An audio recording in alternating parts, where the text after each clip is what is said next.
Well, welcome to DashCam with Derek. Not in my truck, I'm in my office, and so, we're going to kind of go back and forth on me being in my truck or just staying in my office or maybe beside a pond. I don't know where I'm going to be, but thank you for joining in with us as we continue with just a devotional thought to help you through midweek. Maybe it's encouraging, maybe it's uplifting, or something that's challenging for you in your life.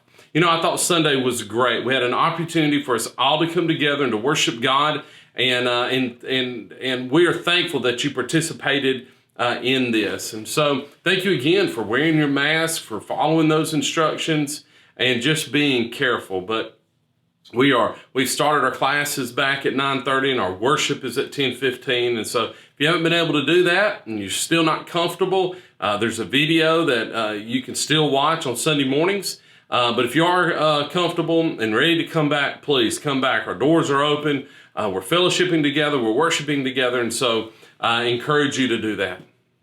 So I want to look this time in Psalms 103. We are not confident in some things in life. Sometimes you've heard, the only thing that we are sure of, that we're confident in, that we're going to die and we're going to pay taxes. And really, we're going to pay taxes and then die. And so when we look at that, especially in times that we find ourselves in, you kind of sit back and people may ask, and what are certain? What are some things that are certain that can help me in my life spiritually? And so David addresses this and he talks about it. And so in Psalms 103, he says this: "For as high as the heavens are above the earth," verse 11, "so great is his steadfast love towards those who fear him. And as far as the east is from the west, so far does he remove our transgressions from us. And as a father shows compassion to his children, so the Lord shows compassion to those who fear him. For he knows our frame, he remembers that we are dust." See, David, in as difficult a time in his life that has been thrown at him, he is confident, he is certain about some things in his life. I want to share those three things in this text. The first thing that he is confident with is that God's faithful love towards him, towards you, towards me. This steadfast love, when you look at it in the original, it means that it is a continual love no matter what that object is. Even if that object, even if that person does not love back or does not show love, maybe it is filth, it is dirty, however that you may feel like you are. The text there helps us to see that he has a steadfast love for you. It doesn't change. And so he is confident that if everybody else stops loving him, he knows that he serves a God who loves him. He goes through mistakes. You think about this as a father and their kids, the mother and their kids, is that, without a doubt, the kid is confident that whenever he does good, that the parent loves him. But sometimes whenever he messes up or he fails or he trips in life, they were like, man, I hope my parents still love me. Without a shadow of a doubt, I will always love my boys. And they may do some things in life that I don't approve of, that I may not agree with, but I will always love them.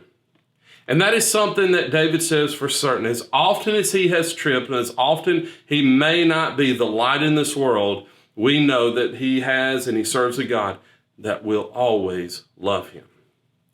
So I want to make sure that you know this with confidence, that you serve a God that loves you. Just make sure you love him back, and make sure you're obedient to his word in that.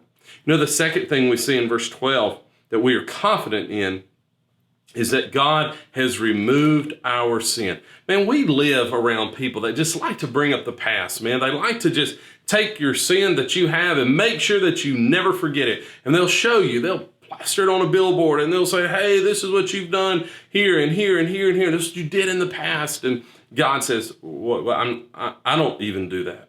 Why do you do that? I like what is said in Micah 7:18 through 19. And the last part of that is one of my favorites. It's like he puts your sin, he writes it in a stone. It says he throws it into the deepest parts of the water. Think about that.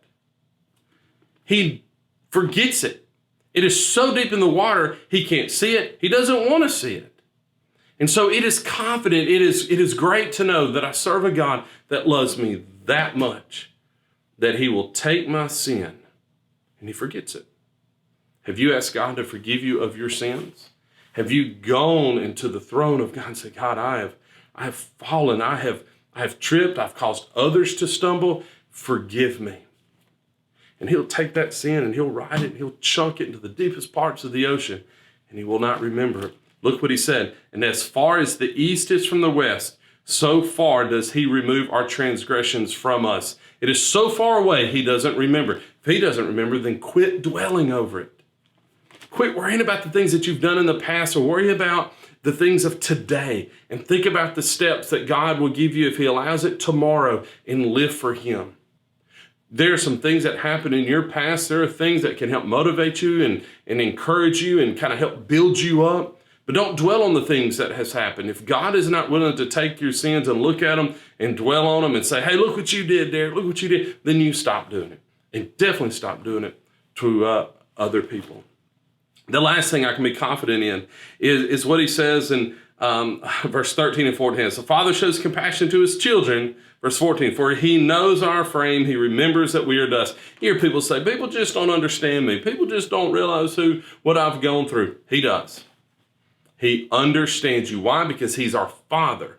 And because he's our Father, it says, listen, I understand your emotions, your feelings. I understand this. Have confidence in that you are worshiping and serving someone who truly understands you.